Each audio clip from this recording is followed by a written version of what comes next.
Chemistry Paper 1. Photochemistry falls under the physical chemistry section. It is a highly scoring, conceptual, and predictable topic. The questions generally revolve around fundamental laws, quantum efficiency, and specific photophysical processes. Here is the breakdown of the basic concepts you need to master for Paper I.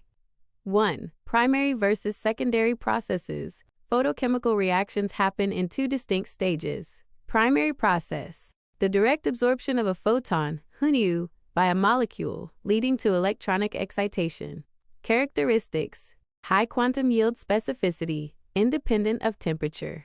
Secondary process: the thermal reactions undergone by the excited molecule, text ***, to yield final products, dissipate energy, or transfer energy.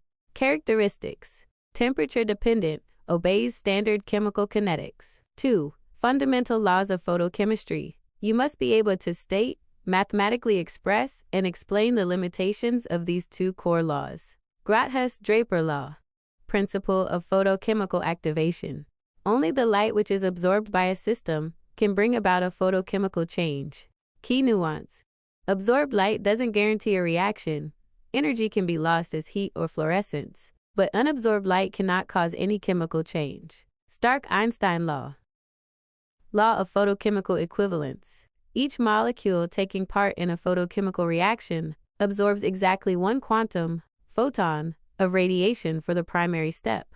Mathematical expression: the energy absorbed per mole of reacting substance, in Einstein E, is given by, where n_A is Avogadro's number, h is Planck's constant, c is the speed of light, and lambda is the wavelength. 3.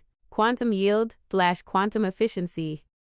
Phi. This is a heavily tested area for numericals and mechanism derivations. High versus low quantum yield. While the Stark-Einstein law dictates phi equals 1 for the primary process, the overall quantum yield can vary drastically due to secondary processes.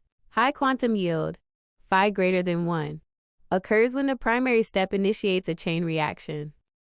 Example: the photochemical combination of H_2 and Cl_2, phi approx 10 to the power of 4 tex to 10 to the power of 6, due to propagating free radical chain steps. Low quantum yield, phi less than 1, occurs when excited molecules are deactivated before reacting.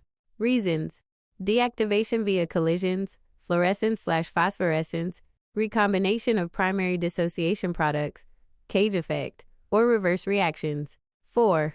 Photophysical kinetics. The Jablonski diagram. You must practice drawing a clean, labeled Jablonski diagram (MAYO), which visually charts the radiative and non-radiative transitions of an excited molecule. Radiative transitions: emission of light. Fluorescence: a transition between states of the same multiplicity, S_1 right arrow, S_0 plus HNU. It is spin allowed, fast, approx 10⁻⁻9 to 10⁻⁻6 seconds, and stops instantly when the light source is removed. Phosphorescence: a transition between states of different multiplicity, T_1 right arrow, S_0 plus HNU. It is spin forbidden, slow, approx 10⁻⁻4 to 10 seconds, and persists even after the light source is removed, glow in the dark. Non-radiative transitions: loss of heat.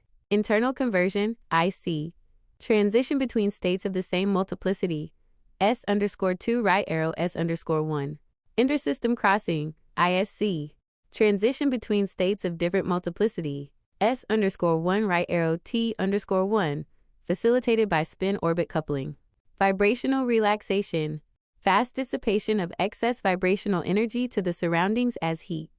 5. Photochemical quenching and photosensitization. Quenching: the decrease in quantum yield of luminescence, usually fluorescence, by adding a foreign substance, a quencher, Q. You need to know the Stern-Volmer equation for derivation questions. Photosensitization: a process where a molecule, photosensitizer, absorbs light, gets excited, and transfers its excitation energy to a reactant molecule that cannot absorb the light directly. Classic example: photosynthesis. Chlorophyll acts as a sensitizer, or the mercury-sensitized dissociation of H_2 gas. Core areas to focus for the exam. 1. Derivations. Be prepared to derive the rate laws and expressions for quantum yield based on a given steady-state mechanism, using the steady-state approximation. 2. Numericals. Expect basic problems calculating the energy of one Einstein E at a specific wavelength, or finding phi given the light intensity and amount of substance reacted. 3. Diagrams.